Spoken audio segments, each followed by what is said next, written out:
Dr. Mbuseni Ndlozi. Dr. Ndlozi, good evening. Good evening, Stephen, and to the listeners and viewers at home. So you actually took the ANC quite close in a way, the Eastern Cape, the Mount Aleph, that Mzimvovo area.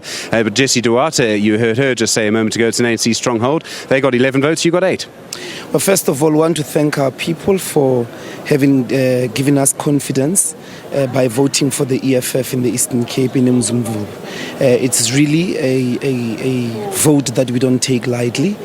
There are no strongholds anymore. That's not a word that can be associated anymore with South Africa's democratic politics, and that's because of the presence of the economic freedom fighters.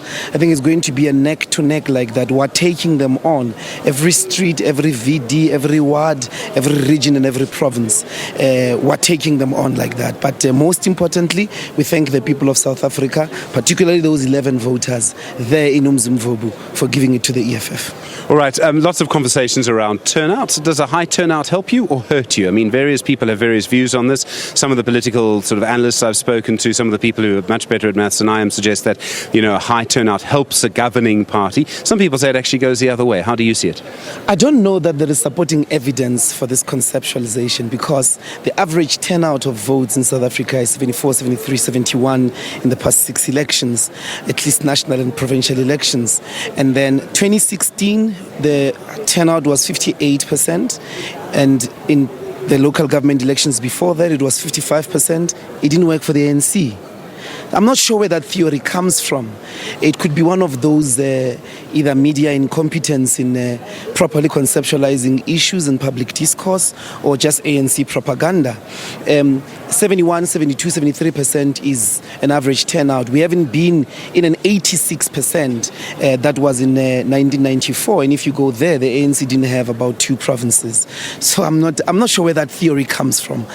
What I do understand is that the full force of South Africans came out, and that is good for democracy. That is good for the type of neck-to-neck that we are going to eat a lot, particularly in areas like rural Eastern Cape, rural KwaZulu-Natal, with a stronghold, and we've entered that space. There's no stronghold for the ANC anymore.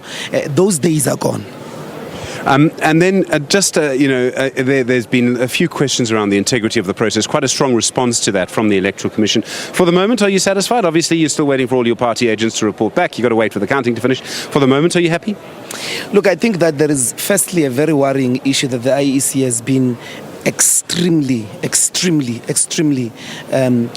taking it lightly, that there was blatant racism in the Western Cape voting station in Winelands, which is very clear, and the ways in which they responded to that doesn't inspire confidence.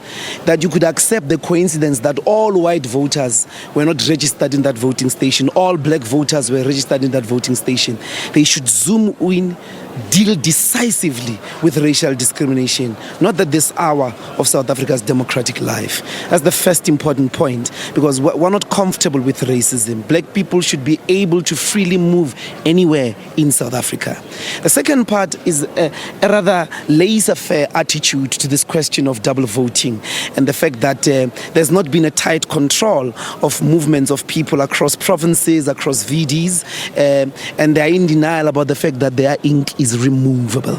And I think that although it didn't happen at a large scale, it would inspire confidence for them to accept the responsibility and come out very clearly how they are going to deal with those irregularities. They are not doing that, and I think that it's going to backfire sooner or later. Dr. Mbuseni Ndlozi, thank you very much indeed. Do appreciate it. National spokesperson for the Economic Freedom Fighters. All right, we'll bring you